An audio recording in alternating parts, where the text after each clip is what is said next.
Today I want to examine a versus debate that I'm fairly passionate about, that being Jotaro versus Diavolo.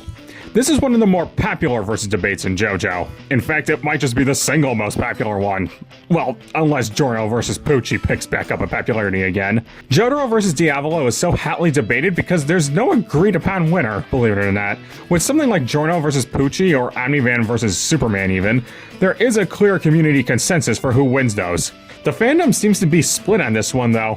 One half thinks Jotaro wins, the other half thinks Diavolo wins. To really determine the result of this fight, I'll be looking at 5 things: strength, speed, skill, experience, and abilities. Starting out with strength. Both Star Platinum and King Crimson are powerhouses, there's no doubt about that. Starting with King Crimson, it's got strength to spare. Given how violent Diavolo is, you're not encountering him without taking at least a few hits. And he strikes to kill, so you better hope he's quick about it. However, he simply doesn't hold a candle to Jotaro and Star Platinum. King Crimson's greatest feat of strength is partially shattering a brick wall in one strike, which registers at around 10,000 to 20,000 newtons, 200,000 at most. Its other feats include impaling and dismembering humans. Impressive, but that's a Tuesday in the JoJo universe. Star Platinum, on the other hand, is basically the god of strength. In Jotaro's first ever stand battle, Star Platinum uppercutted Hierophant Green through a ceiling, which created a shockwave that rattled an entire wing of a school. Beyond that, it bounced a fully loaded SUV into the air using a tractor-trailer as a counterweight, used 2 cars as tug-of-war, and hollowed out a large boulder capable of fitting 4 men inside of it using one strike. Just going off of the boulder feat, that requires 400 million newtons to pull off, making Star Platinum 40,000 times stronger than King Crimson. There are also multiple statements that directly declare that Star Platinum is unmatched to physical abilities, if I could be boring for a moment. Even if I highball King Crimson's strength by tens or hundreds or even thousands of times, the gap is still too wide. Strength obviously goes to Jotaro. However, strength isn't everything. So, on the topic of speed, I know exactly who to scale these characters off of. Let's talk about Polnareff. Silver Chariot is regarded as one of the fastest stands in this series. Much of that is based on a disingenuously scaled feat, but there are other moments that back up its speed.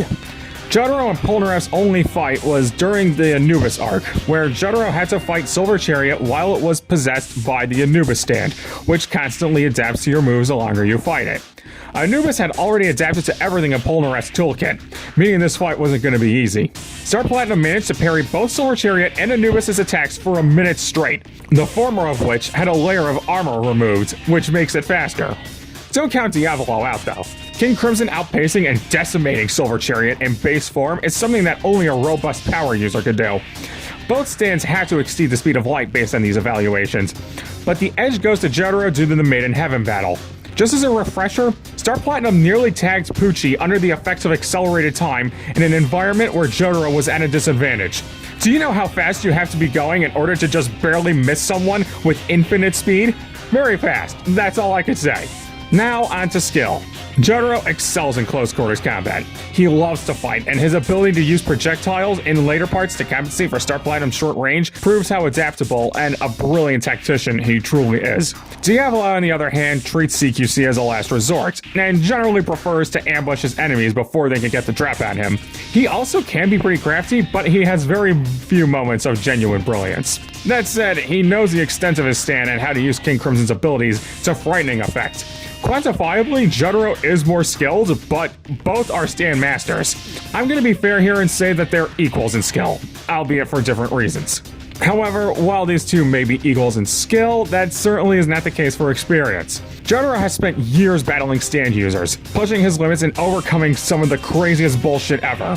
Diavolo was always so much stronger than everyone else, so he never had to push himself as a fighter like Jotaro did. Outside of Polnareff and maybe Bucciarati, both of which Jotaro scales far above anyway, Diavolo never puts himself at risk because he doesn't want to expose his identity. This came to his detriment when he failed to stop people below his weight class from dethroning him when he even admits that they'd have been no match for him anyway. All I'm saying is, let me know when Diavolo gets into a steamroller fight with a vampire. Experience goes to Jotaro. Now, perhaps what is less obvious is abilities. 10-second time skip, future sight with Epitaph. How could Diavolo ever lose with those? Well, let's look at Epitaph and how it affects fate, which is not much at all. Epitaph doesn't control the future, it just predicts it, and there have been several predictions where things didn't go Diavolo's way.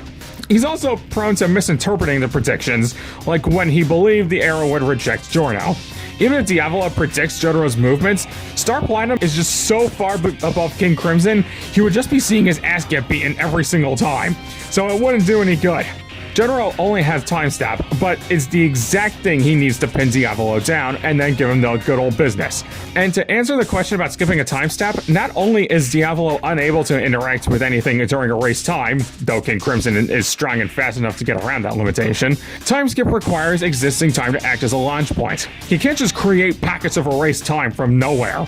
So there you have it, Jotaro just has way too many counters. With all of this analysis, I'm handing the victory to Jotaro 8 out of 10 times, low to mid difficulty.